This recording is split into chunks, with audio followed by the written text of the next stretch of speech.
ইনশাল্লাহ হইতো না নির্বাচন, না এটা হইতো না, কই কিনলে নির্বাচনের উপযুক্ত তোরা হসন, ক্ষমতার স্বাদ পাইবার আগে যেভাবে দম কাছের, এই কারণে নির্বাচনটা হইতো না। কথা বুঝছি? এটা আমরা আল্লাহরে ফোন দিতেছি, স্যার যদিও দায় যেতে স্যার চলে যেত, স্যার আল্লাহ কা যাইয়েন না, ইও আপনি বুড়া মানুষ, আমি বুড়ারে আল্লাহ ভালোবাসি, আপনি যাইয়েন না, বইয়ের মরেন বাসেন জেলে যান, এত চিন্তা করেন কা, আমি আল্লাহ আপনাকে সেভ দিব।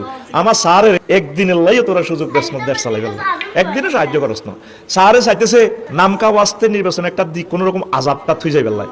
আল্লাহ কয় ইউনুস স্যার আমি তোমাকে সিলেক্ট করছি আমার রহমতের জন্য, তুমি ইউনুস স্যার ছাড়া যদি অন্য কেউ বসতো আমার এই মানুষগুলো 10 লক্ষ মানুষ কোবাগুবি করে মারা যেত। তো 1.5-2 বছর আমি তারপরেও বাঁচাইলাম, তুমিও থাকবে ক্ষমতা, দেখি যাবে তারা কেমনে গৃহযুদ্ধ করে, তোমার গুনাহ হবে না, তোমার কেউ সাহায্য করে নাই, আমি আল্লাহ শুধু রহমত হিসেবে তোমাকে বসাইছিলাম। স্যার আপনার গুনাহ হবে না, আপনি একদম ক্ষমতার জন্য কোনো এক জাররা লোভ নাই, এটা আমরা জানি স্যার, তবে আপনি ওয়াইট অ্যান্ড সি দেখতে থাকেন, আল্লাহর ফয়সালার উপরে আপনি মোতাবজ্জ হয়ে যান, আমান্না ওয়া সাল্লাল্লাহু না থাকেন। আমরা এই জাতি যে খারাপ এটা আল্লাহ বিশ্ববাসীর কাছে এটা প্রমাণ করে দিতেছে, কথা ঠিক কিনা? স্যার আপনি কষ্ট করেছেন, চেষ্টা করেছেন, আপনি সওয়াব পাবেন।